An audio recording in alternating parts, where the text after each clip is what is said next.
Hey Smoothers, it's Cam, and the patch notes have come out for the December 16th update for Back 4 Blood. So in this video, I'm just going to go through it, kind of highlight the parts I think are important. If you don't want to listen to my voice, I completely understand, and I'll put the link to this in the description. At the end of this video, I'm going to look at some of the things they're planning for the future, but for now, let's get into what this update will bring us. So right off the bat, something I'm super excited for, they are adding offline campaign with progression, finally. That means solo speedrunning is actually going to be worth it. The only problem is, as we look through the updates a little more, we're going to see that every video I've made on speedrunning this game is going to be irrelevant because of all the changes. So subscribe, because I'm going to be making a bunch more videos after this update to show you how to speedrun the game solo on Nightmare. Moving on, the next thing that really stood out to me was that they are making it so the bots that accompany you on solo campaign are going to be randomized, which could be good, but it also adds in the RNG aspect where you don't know what bots you're going to get. So for speedrunning, this is going to be a little annoying, to be honest. Into campaign updates. For PC, they are actually making it so the movement feels snappier, which is better for speedrunning. They also made it so you start with the maximum amount of ammo, which is always a bonus. For those of you who are playing on console, they have made aim assist better. Can't really complain about that. Now, something I think might be pretty interesting to see is they've made it so bots keep their existing inventory and upgrade their weapons for each map. The bots seem to already one-shot everything, so I have no idea what this is really going to mean for the game. On this channel, we mainly play the game solo, so we are only playing with bots. The good thing is that if you die and have to switch to a bot, at least they'll have a better gun now. Another huge update, they are adding one additional card to Act 2 and 3. This is big. Just adding one extra card is going to make those acts so much easier. But you'll see as we move on, they have nerfed pretty much every speed card, so I think adding an extra card might just balance this out a little bit. Another thing to point out is they've adjusted the waypoint for the gate objective on Road to Hell. I think this means that jumping the gate will no longer make the entire level easy, which really sucks, but they've made Nightmare difficulty overall easier, so using glitches is not going to be as necessary. So here we go, here are all the nerfs for speed cards in this game. I think it's kind of weird that they nerf all the speed cards and then say the reason is because there's tension between people speedrunning the game and those who were playing it normally, when adding solo campaign already is going to fix this problem. Anyone speedrunning the game will just play in solo mode because there's no point in playing with others, they'll just slow you down. But no, instead they've decided to completely nerf speedrunning altogether. That's okay, we'll figure it out. Like I said, them making it so we have one extra card will probably just negate all these nerfs, but we'll see. Not only did they nerf pretty much every speed card, but they went ahead and they buffed almost every other card in terms of damage and having more health. So if you want to play this game normally on Nightmare, now is the time. I myself might actually go through the game and play it normally how it was supposed to be played. The only thing I'm wondering about is playing the game solo while going through it normally might not be viable, just because the bots can be so useless all the time. We will see though. I might try it out and make a video on it if playing solo with the bots normally is possible and not too frustrating. Moving on to corruption cards, they have made it so boss cards can't appear at the start of acts. This is a good change, not only for Nightmare, but even just for Crew. If you had one of these boss cards show up before you're even ready for it, you would get messed up. So I'm really happy to see this one. They also made it so the hag doesn't spawn in the fog, but that didn't really matter for us because with speedrunning, she'll never catch you. The change we're really interested in is that the fog's density is going to be reduced, meaning we'll be able to see where we're going a little bit better. On to some of the balance updates. We have more buffs for aim assist, so people playing on console can be excited to know that you're going to be overpowered now. Just kidding, I know aiming on a controller is a lot harder than aiming with a mouse. Another big change is that razor wire is now going to be a quick slot item. This is going to be an issue for when we get to Barroom Blitz, because we were kind of banking on the fact that we had more offensive item slots.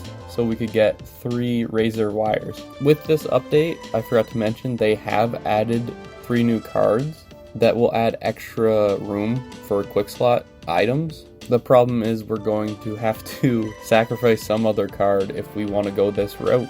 It's hard to say until I try it out myself. Moving on, like I said, they have nerfed everything to do with speedrunning, so even lightweight stocks have been made worse. Alright, now on to the changes they've made for Nightmare difficulty. I'm not even going to look at the other ones because Nightmare is what we're interested in. The first one that pops out to me is that they have made it so you can use the first aid cabinet once for free. That's huge. Since we're playing on solo, that's really all we need. And I think they did this to balance out some of the health cards. They changed the one EMT one so that it doesn't heal trauma damage anymore. That doesn't matter for us since we were never taking that card anyways. So overall, this is just good news for us. Going down the list, you can see that they have practically reduced the damage from everything in the game, while also reducing the health that some of the specials have. Overall, this is going to mean Nightmare difficulty is actually going to be so much easier. I'm really excited. If you have been struggling with Nightmare, now is your time. This is the moment we've been waiting for. Onto changes for the Ridden. They've made it so less of them are going to be roaming around. It is now 4 instead of 6. That's awesome. They've also increased the distance in which the special have to spawn from you. Another great change, I must say. And they've reduced the chance for a tall boy variant on Nightmare difficulty. It's hard to say if this is a good change for speedrunning or not. The tall boy is one of the few specials that can't grab you, so in that sense, he's not really a big problem, but he does have more health than some of the other specials. So it's just a change. I don't know if it's good or bad. This one change is going to be terrible for any of you who hate sleepers. They have made it so sleepers are more accurate with their jumps now. Even myself, sometimes I would just run by the sleepers because they were pretty bad at hitting their target. This won't be the case anymore. It seems like you are probably going to have to learn where the spawns are and shoot them because they might become an actual problem now. Moving on, they've made the tall boy and Bruiser hitboxes more accurate and their weak spots are easier to hit. Thank God. Not only have they done this, but they have made it so tall boys, crushers, and wretches are less accurate and really just less likely to hit you, which is awesome. They've also made it so exploders' radius is shown so you know how far away you need to be from them. And they've changed the hawker quite a bit, so let's get into that. The projectile speed has been reduced by 1,000, so it should be easier to dodge. Not only that, but they've made it so if they miss, the cooldown is 8 seconds instead of 0. It was 0 before, think about that. The hawker would just keep shooting at you until it landed a shot. They've also changed it so if it does pin you, the cooldown is 8 seconds. Before it was 2 seconds. No wonder nobody wanted to play Nightmare difficulty. Luckily, they've even changed stingers so that, well perched, the stinger will actually have a cooldown so it can't just keep shooting at you. Another great change. Now on to the final bug fixes. This one is huge for us. Apparently they've fixed the issue where jumping while sprinting wouldn't consume additional stamina. I'm pretty sure they're talking about the movement technique where you let go of sprint before jumping.